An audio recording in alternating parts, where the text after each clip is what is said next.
Vida. O caso, quem me contou foi José Olímpio. E os personagens são pessoas ilustres de Minas, um dos quais morador aqui do Rio. Este último fora a Belo Horizonte passear. Na primeira noite reuniu-se com os amigos num café, até tarde, revivendo-lhe velho costume da mocidade. No dia seguinte, cedo, encontrou um dos companheiros da roda, perguntou pelo outro. O da terra respondeu: Você ainda não soube? Morreu. Teve um infarte hoje pela madrugada. O visitante ficou sem entender. O quê? Fulano? Mas ficamos conversando até altas horas. Ele estava ótimo, não se queixou de nada. Pois é, chegou em casa, sentiu-se mal. Era um infarte mesmo. Morreu. O visitante então abriu os braços indignado. Mas não é possível. A gente não tem mais nenhuma garantia. A coisa já deve estar correndo como anedota. Mas é verdade mesmo. É verdade, não apenas objetivamente, como subjetivamente. Porque a sensação principal que nos dá a vida é essa insegurança, ou como dizia o mineiro, essa falta de garantia. Sempre foi assim, mas parece que ultimamente é pior. Não só porque aparentemente aumenta o número de infartos, como talvez tenha aumentado igualmente a arrogância do homem e a morte sem aviso prévio, e parece uma falta de consideração da parte das forças lá de cima. Pois a humildade faz a gente aceitar com paciência tanto o esperado como o inesperado. Só o orgulho nos convence de que deveríamos estar acima das contingências. Dirão que em todo tempo e em todo lugar a vida sempre foi insegura. Quem discute isso? A vida era insegura, mas o homem tinha outros valores a que se agarrar sem ser apenas essa triste vida. Era a tradição, era o sonho de família, era a paixão pela pátria, era a segurança de sua alma imortal. Esperando sobreviver de tantas formas, defendiam-se da morte e a morte não lhe parecia tão terrível. Mas nós, hoje em dia, o nosso único tesouro somos nós próprios. É este miserável feixe de ossos, músculos e banhas que faz de toda a nossa riqueza. Sim, parece que a grande chaga do nosso tempo é não se contar com o futuro. E se o futuro nada nos promete, por que cuidar do passado? Ninguém tem uma casa, ninguém tem um nome, uma ambição que não seja imediata. Filhos? Não se desejam, evitam-se. Quando muitos são considerados humanos, a que não se pode fugir. Culpa do homem? Não sei. Se fosse para culpar alguém, diria que a culpa é do destino, que nos faz nascer nesses tempos inseguros, nesses tempos sem continuidade. O homem de Dantes se iludia com vários sonhos de sobrevivência. Se construir uma casa era para os filhos e netos. Sim, tinha certeza de que com a sua semente estava plantando gerações. Se escrevia um livro... Cada livro era uma vida e jamais me ocorria providenciar a glória imediata. Tinha que se fiar no julgamento dos anos, talvez dos séculos. Hoje, com a mesma pena com que escrevemos um livro, escrevemos também um anúncio que o divulga. E sabemos que dentro de um mês ele estará esquecido. Por isso, dentro de um mês temos que escrever outro livro, que igualmente envelhecerá como um jornal. O governante, que nos tempos de Dantes começava a construir um templo ou um palácio, sabia muito bem que provavelmente não o inauguraria.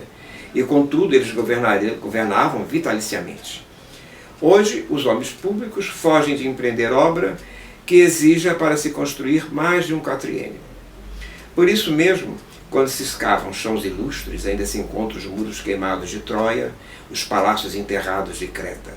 E nós, daqui a uns poucos séculos, que restará das nossas cidades erguidas, às pressas, com precários esqueletos de ferro. Como serão nossas ruínas quando o ferro enferrujar? Caliça miúda, nada mais. E a ciência, o progresso, as máquinas maravilhosas, tudo metal oxidável, matéria plástica, não ficará nada. Os antigos registravam os seus feitos em tijolos de argila cozida, em estais de pedra. Nós registramos os nossos em cadernos de papéis, em bobinas de celuloide. Talvez porque tenha a obscura certeza disto tudo, da precariedade do momento presente, O homem de hoje se agarra com tanta fúria, não só à vida, como mais precisamente ao instante que vive e procura tirar dele o máximo em felicidade, em prazer, em glória ou nos sucedâneos disso tudo.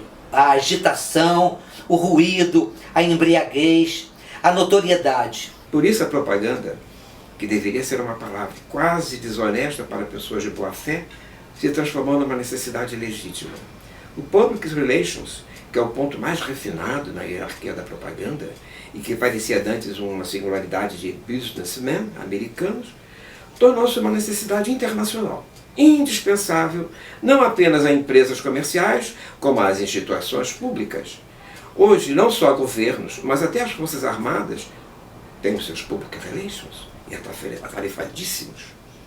E o mundo vai ficando mais penoso, incômodo, odioso de se viver para os tímidos, para os delicados, para os humildes de coração. Não adianta uma coisa ser verdade para nos dar segurança. Este ladrão público apanhado acaba botando na cadeia o seu denunciante. O contrabandista compra imunidades com o dinheiro do contrabando. E aí faz uma lei tornando o contrabando legítimo. E o cúmplice da ditadura enche a boca com declarações democráticas e acaba denunciando como fascistas os democratas que não se esqueceram de quem ele é. Não se tem mais nenhuma garantia, nem para a vida, nem contra a morte. Os tímidos, os delicados e os humildes, o melhor que fazem é renunciar. O Brasil é grande. Tanta terra a cultivar, tanto boi a criar, tanto minério a catar. Até o petróleo se pode procurar um pouco. Pois o petróleo não é nosso. O mais sábio parece é deixar que eles se embaranhem e se desemaranhem sozinhos. Ou morram sufocados. E a gente ganhar o sertão, arranjar uma garra de terra, construir um pequeno mundo para si mesmo. Poucos povos no planeta ainda têm esse recurso. A fuga com honra. Não precisa dar gangsters, nem entrar para um convento. Basta cercar um roçado, levantar um rancho, plantar feijão, milho, criar umas ovelhas, uns burros. Mesmo com seca, com enchente ou geada, havendo trabalho e paciência, não dá para morrer de fome. Será a pobreza e a renúncia. Mas é sempre melhor que o desespero.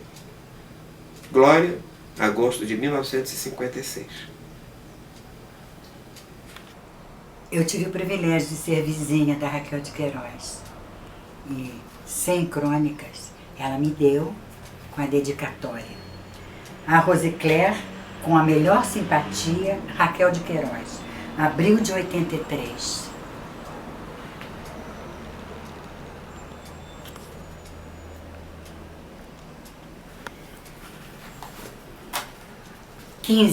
Raquel de Queiroz, ela também me deu esse. Para Rosicler, com um beijo da vizinha e amiga, Raquel de Queiroz, abril de 83.